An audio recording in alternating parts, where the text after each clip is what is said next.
Bonjour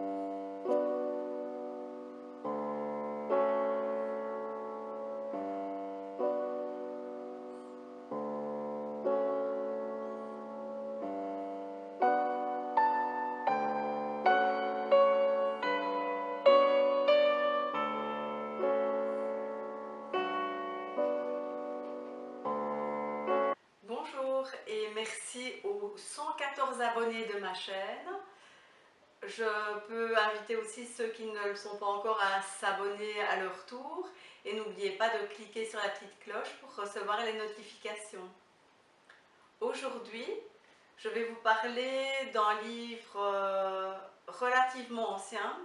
En fait, c'est un livre qui date de l'année de ma naissance et que j'ai lu du coup pour faire un challenge, pour respecter les consignes d'un challenge.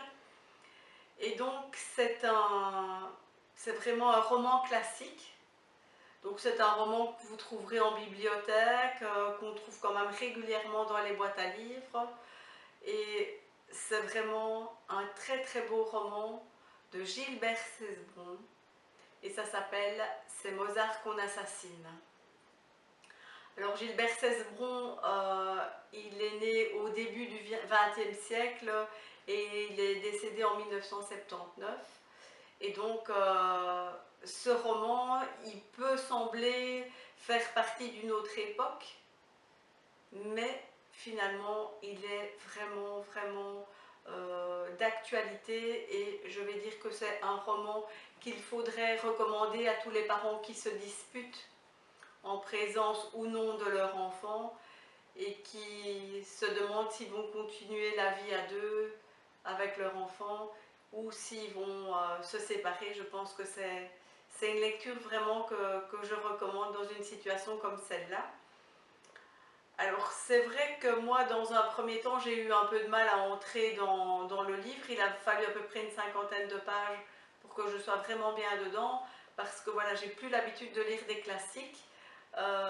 C'est quand même, il y a assez bien de descriptions comme dans toute la littérature du XXe siècle. Et donc voilà, il faut peut-être s'accrocher au départ, mais ça vaut vraiment la peine. Et je pense que les descriptions sont nécessaires pour reproduire les différentes atmosphères, pour vraiment faire passer les choses. Et finalement, c'est un roman où les personnages sont très attachants et forcément le personnage de l'enfant de 7 ans, je vais dire un peu pris au milieu de la tourmente de la séparation de ses parents, et voilà, c'est un peu son génie qui va s'en aller avec cette triste expérience de la séparation de ses parents. Et finalement, je vais dire qu'on voit un petit peu l'impact d'un divorce sur un enfant, même quand les parents s'entendent bien après leur séparation et qu'ils essayent de préserver leur enfant. Alors je ne peux que vous recommander cette lecture et je ne peux qu'insister pour que, comme moi, vous vous accrochiez pour, je vais dire, avant d'entrer vraiment dans l'histoire et que vous passiez le cap des 50 premières pages pour vraiment découvrir cette petite merveille de la littérature du XXe siècle. Je rappelle son titre, C'est Mozart qu'on assassine par Gilbert Cesbron.